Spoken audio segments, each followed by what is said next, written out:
bersama Ibu Sri Esterina. Hari ini kita akan mempelajari tema 4, subtema 1 dan pembelajaran 2. Halo, selamat pagi anak-anak. Apa kabarnya hari ini? Ya, Ibu harap semuanya baik-baik aja ya. Nah, sebelum kita mulai pelajaran, terlebih dahulu kita berdoa ya. Menurut agamanya masing-masing, Ibu pimpin dalam doa ya. Doa dimulai.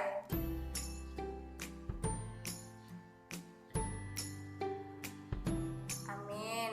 Doa selesai. Nah, sebelum mulai pelajaran, kita absen dulu ya. Oke, di sini siapa yang tidak hadir? Hadir semua ya. Oke, jadi semuanya sudah hadir.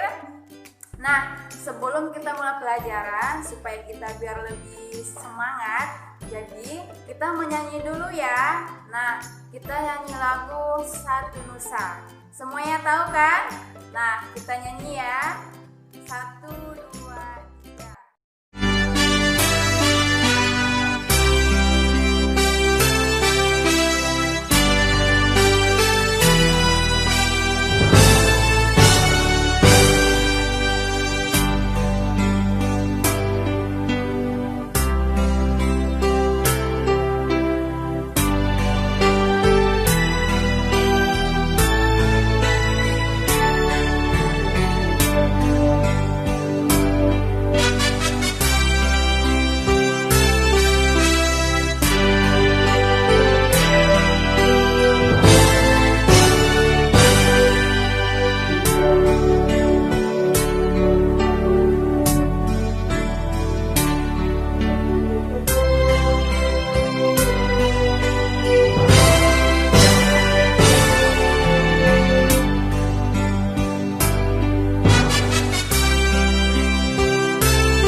Nah, sekarang sudah semangat kan buat belajar?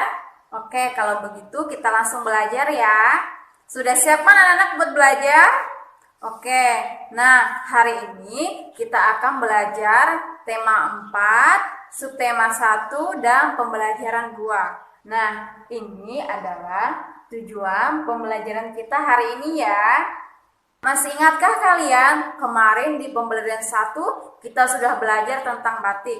Nah, ada yang masih ingat batik itu asalnya dari mana? Ayo, siapa yang masih ingat?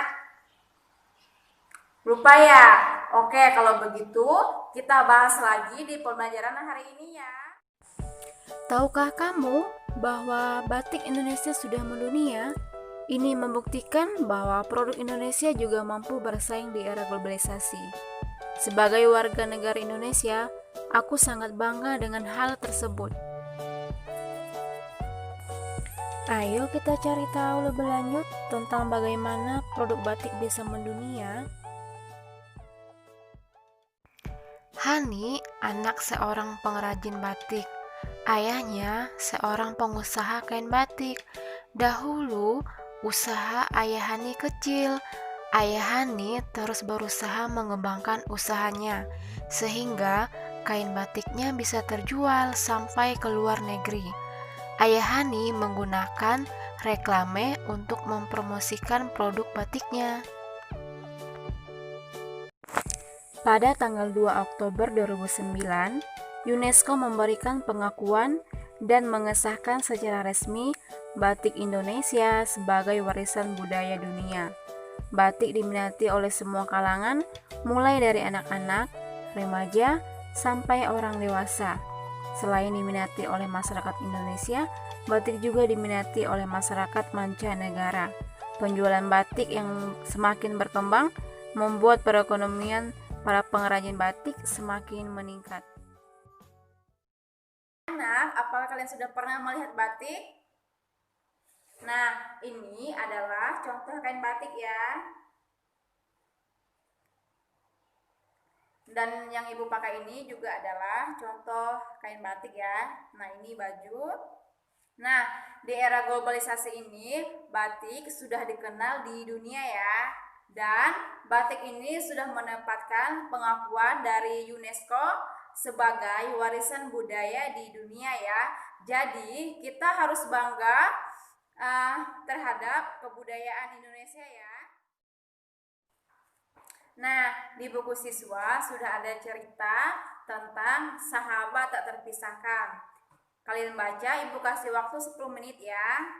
Nah, setelah kalian baca, kalian pahami, dan di situ ada pertanyaan, nanti kalian jawab ya. Habis itu, kalau sudah selesai, kalian kumpulkan ya anak-anak. Sekarang, yuk kita simpulkan tentang sahabat yang tak terpisahkan. Jadi, ada dua orang sahabat yang bernama Hani dan Dwi. Nah, Hani ini adalah seorang pengrajin sukses, sedangkan Dwi ini adalah seorang penjual kue yang sederhana. Namun, meskipun perbedaan latar belakang mereka itu berbeda, mereka tidak menghina satu sama lain. Mereka tetap menghargai, mereka tetap saling menghormati ya. Nah, sehingga persahabatan mereka itu tetap terjalin dengan baik. Nah, sekarang Ibu tanya sama kalian, seandainya kamu seorang Hani atau Dwi, bagaimana sikapmu? Dijawab di rumah ya. Nah, tadi kita sudah membahas tentang teks sahabat yang tak terpisahkan. Di sana ada perbedaan tentang keberagaman. Anak-anak, tahukah kalian bahwa keberagaman ekonomi di Indonesia ini beragam loh? Nah, apa saja kegiatan yang beragam itu? Ada yang tahu?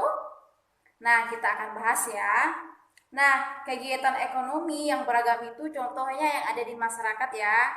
Nah, contohnya adalah dokter. Di sini siapa yang bercita-cita jadi dokter? Nah, tugas dokter ini adalah untuk mengobati orang yang sakit. Nah, yang kedua, polisi. Di sini siapa yang bercita-cita jadi polisi? Nah, polisi ini bertugas untuk menjaga keamanan dan ketertiban. Nah, selanjutnya guru. Di sini siapa yang bercita-cita jadi guru? Nah, guru ini tugasnya adalah untuk mengajar, untuk mendidik. Nah, kemudian ada petani. Nah, petani ini dia menghasilkan padi, buah-buahan, sayur-sayuran. Nah, selanjutnya nelayan. Nelayan ini menghasilkan ada ikan, udang, kepiting, itu hasil dari laut ya. Nah, selanjutnya perdagangan. Nah, perdagangan ini itu adalah untuk memperjualbelikan barang. Misalnya ini di pasar itu ada jual-jualan sayur-sayuran, ada tomat, timun, dan sebagainya ya. Jadi, kegiatan ekonomi itu beragam ya anak-anak. Pekerjaan atau usaha yang dilakukan setiap orang itu untuk memenuhi kebutuhannya. Jadi, kita sebagai manusia, kita harus menghargai pekerjaan atau usaha orang lain. Dengan cara apa? Ada yang tahu? Nah, yang pertama, kita tidak boleh menghina orang lain karena pekerjaannya. Dan yang kedua, kita tidak boleh mengganggu usaha orang lain. Dan yang ketiga, kita tidak boleh iri terhadap keberhasilan orang lain. Kita jadikan itu sebagai motivasi kita. Yang keempat, lakukan persaingan yang sehat. Tidak boleh merusak harga untuk menarik pelanggan lain. Dan yang kelima, jika kita sudah berhasil, maka sebaiknya kita membantu orang lain. Tidak boleh pelit ya. Nah, sekarang Ibu akan memberikan kalian pertanyaan. Nanti kalian jawab di rumah ya. Yang pertama, batik itu asalnya dari mana? Dan yang kedua, bagaimanakah persahabatan Ani dan Dwi? Dan yang ketiga, sebutkan kegiatan ekonomi. Dari materi yang sudah Ibu sampaikan hari ini, apakah sudah jelas? Atau ada yang belum jelas? Boleh kalian tanyakan sama Ibu ya. Hari ini kesimpulan pembelajaran kita adalah di era globalisasi ini batik sudah dikenal di dunia dan batik sudah mendapatkan pengakuan dari UNESCO sebagai warisan budaya dunia. Kita harus bangga terhadap kebudayaan Indonesia ya. Dan tadi kita sudah membahas tentang sahabat yang tak terpisahkan. Di sana ada perbedaan ekonomi. Nah, kegiatan ekonomi ini apa saja? Ada polisi, dokter, guru, nelayan, petani, perdagangan. Nah, pekerjaan itu untuk memenuhi kebutuhan. Jadi, kita harus saling menghormati, saling menghargai apapun pekerjaan dan apapun usaha mereka. Sekian pembelajaran kita hari ini. Minggu depan kita akan masuk pembelajaran tema 4, subtema 1, dan pembelajaran 3. Sebelum kita mengakhiri pelajaran kita, terlebih dahulu kita berdoa ya. Menurut agama dan kepercayaannya masing-masing.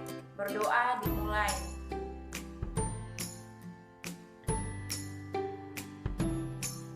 Amin. Ibu akhiri pembelajaran kita hari ini ya. Selamat pagi, sampai jumpa anak-anak.